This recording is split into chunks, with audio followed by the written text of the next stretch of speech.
yang manfaat buat saya dan antum semua.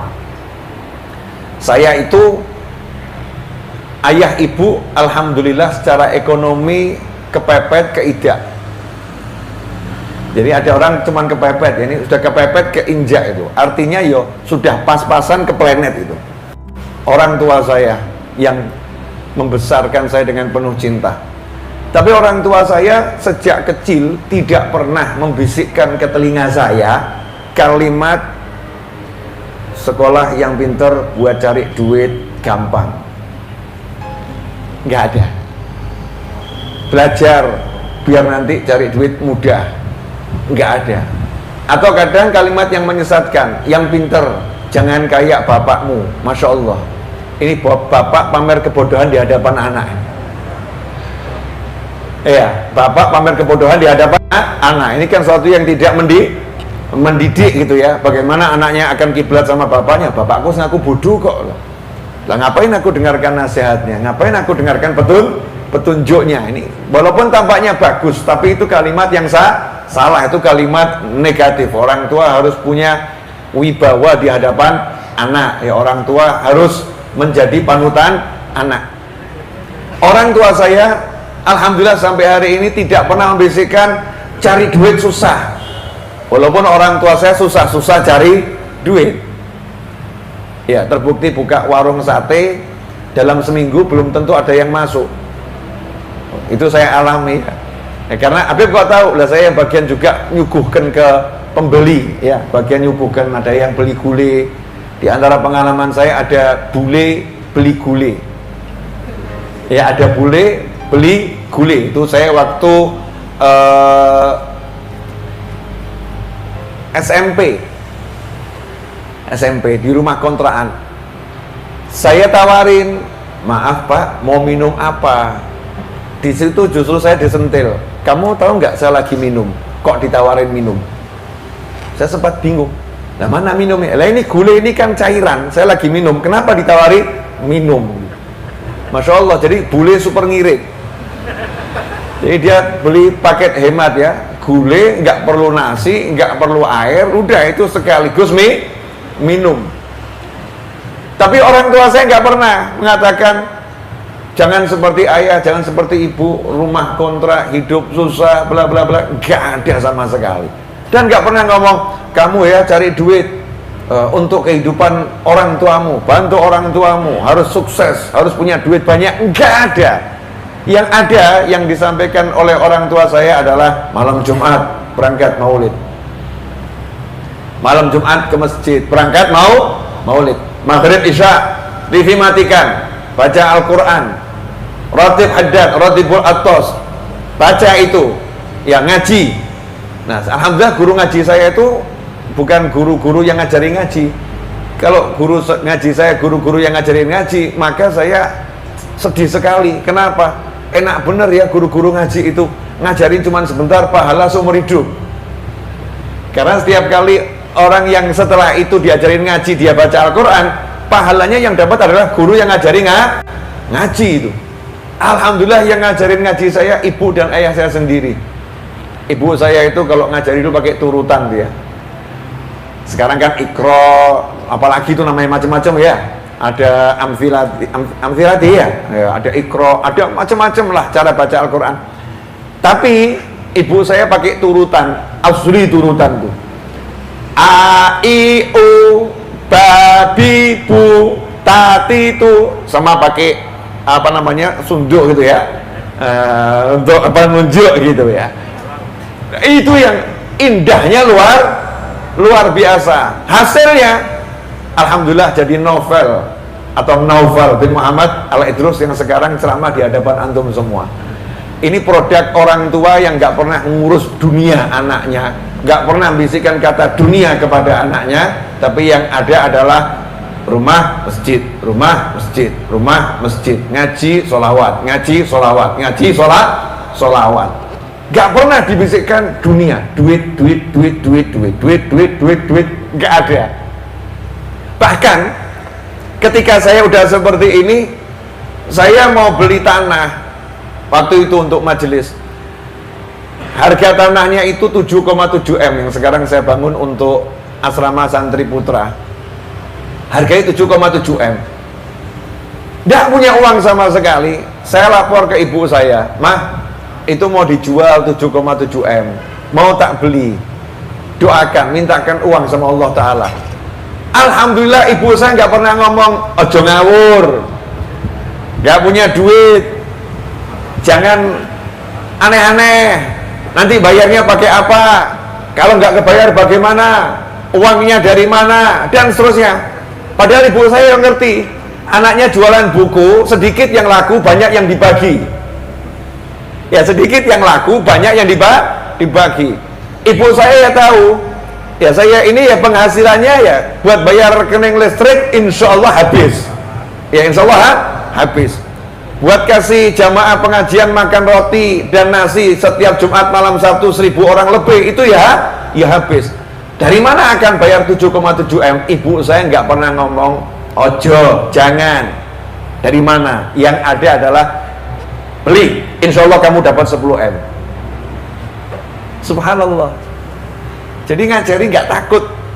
Dunia itu kecil, punya Allah, ya punya Allah. Almarhum ayah saya, apalagi ya almarhum ayah saya itu nasihatnya banyak buat saya. Di antaranya satu, ini mungkin mau saya share buat teman-teman, terutama guru-guru ya. Ini penting dalam berdakwah, sederhana. Val, kamu nanti kalau ketemu orang bengkok, luruskan pelan-pelan.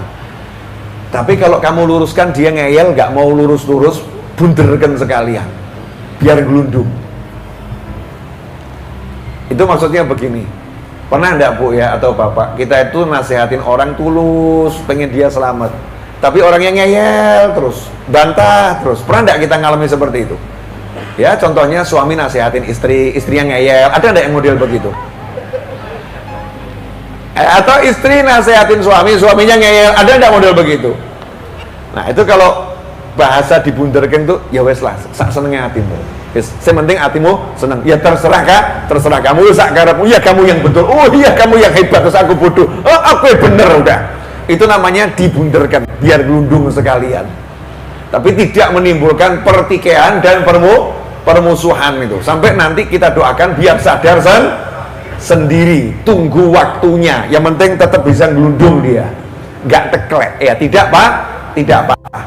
Nah, pernah saya itu sempat beberapa detik di hadapan ayah saya, beberapa detik saya mikir dunia.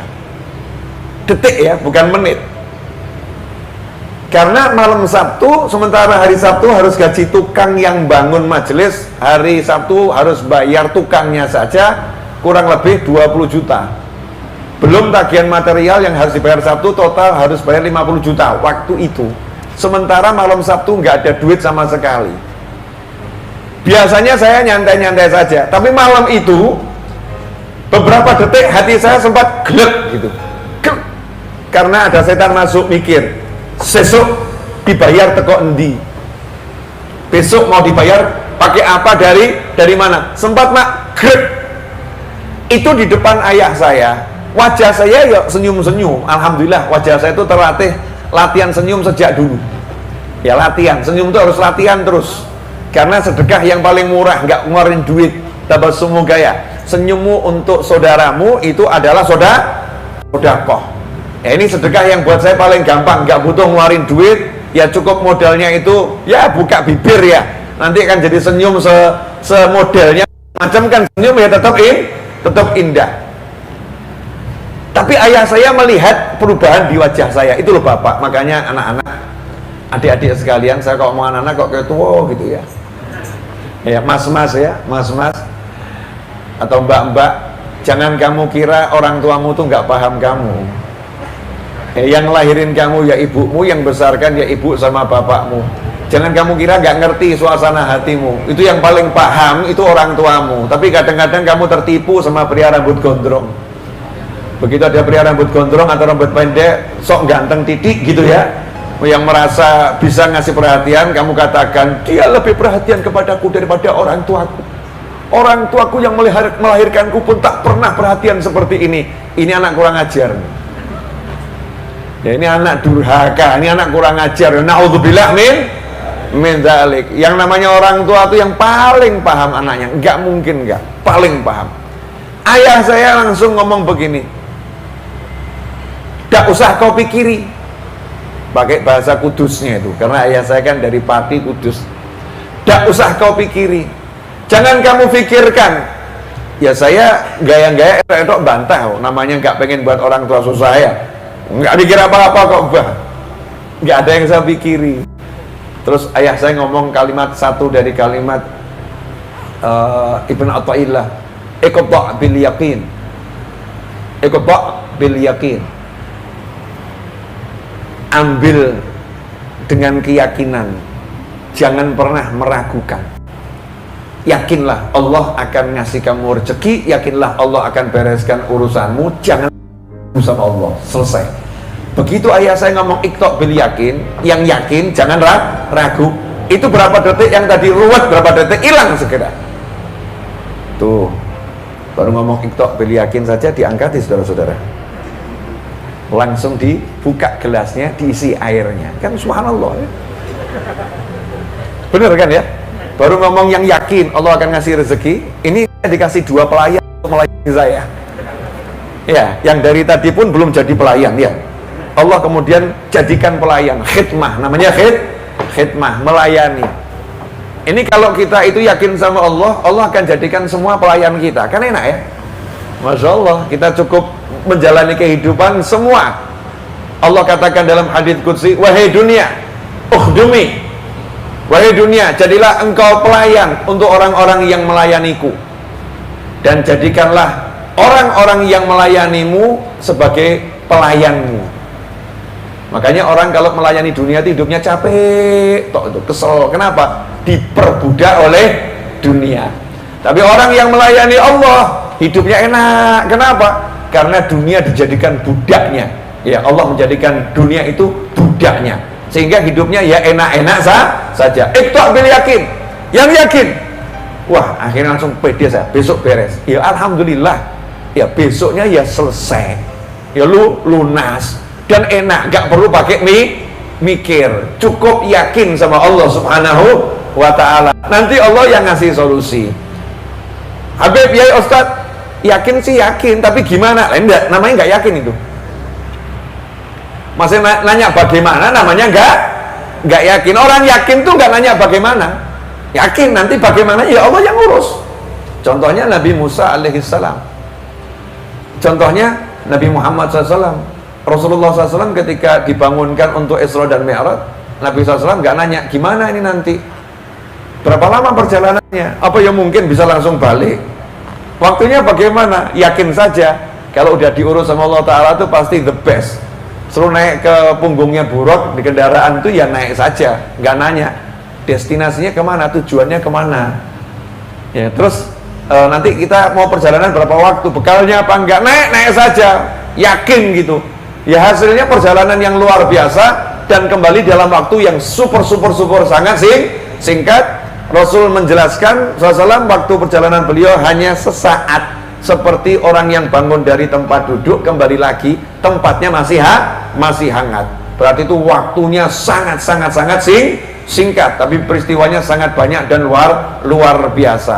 Nah, ikhwani rahimakumullah. Nah, orang tua saya begitu, tidak pernah mengajarkan dunia. Yang diajarkan adalah akhirat.